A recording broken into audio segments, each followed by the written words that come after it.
अगर भक्त का प्रेम सच्चा हो तो भगवान उसके लिए नंगे पांव दौड़े आते हैं।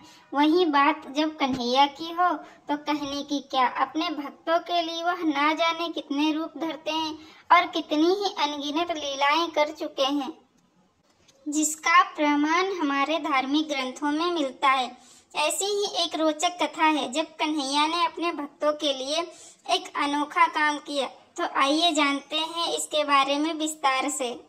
पौराणिक कथा के अनुसार एक बार की बात है, किसी नगर में एक राजा ने एक मंदिर बनवाया जिसमें श्री कृष्ण की एक मूर्ति भी रखवाई, लेकिन उसकी कभी पूजा नहीं की। पूजा करने के लिए मंदिर में एक पुजारी को रखा गया।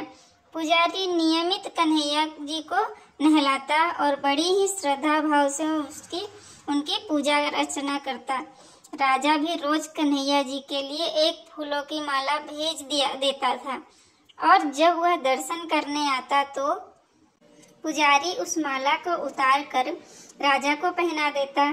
ऐसा करते करते पुजारी की भी उम्र बीत चुकी थी। एक दिन किसी वजह से राजा नहीं आ सका तो उसने एक सेवक के हाथ मंदिर में माला पहुंचा दी और कहलवाया कि आज वह मंदिर नहीं आएगा, इसलिए पुजारी उसका इंतजार ना करे। इतना कहकर सेवक चला गया। पुजारी ने हमेशा की तरह कन्हैया जी को माला पहना दी, लेकिन जब शाम हुई तो पुजारी यह सोचने लगा, माला उतारकर किसे पहनाई जाए। उसने सोचा, क्यों नए माला आज मैं ही पहन लूं, वैसे भी मेरी उम्र हो चली है, जीवन का क्या पता कब हो जाए। इतना सोचकर पुजारी ने माला उतारकर अपने गले में डाल ली, लेकिन इतने में ही सेवक आ गया और उसने बताया कि राजा की सवारी मंदिर में पहुंचने वाली है। राजा की सवारी आने की बात जब पुजारी ने सुनी तो वह डर गया। उसने सोचा कि अगर राजा ने उसे देख लिया तो वह तो मरवा ही डालेंगे। आनन फानन में पुजारी ने माला उतारकर वापस कन्हैया जी को पहना दी।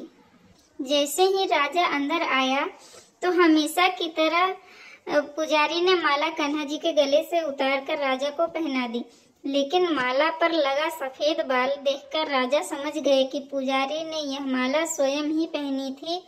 बस फिर क्या था। राजा क्रोधित हो उठे और उन्होंने गुस्से में पुजारी से पूछा कि माला पर सफेद बाल कहाँ से आया। तब राजा की बात सुनकर पुजारी डर गया और बोल पड़ा, ये तो कन्हैया जी का है।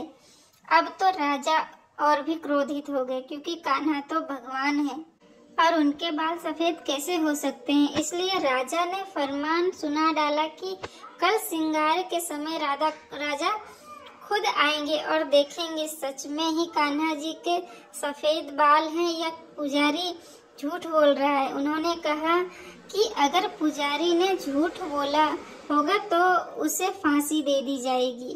राजा का फरमान सुनकर पुजारी का बुरा हाल हो गया। उसने सोचा, अब क्या करे, कहाँ जाए, अब तो उसका मरना तय है।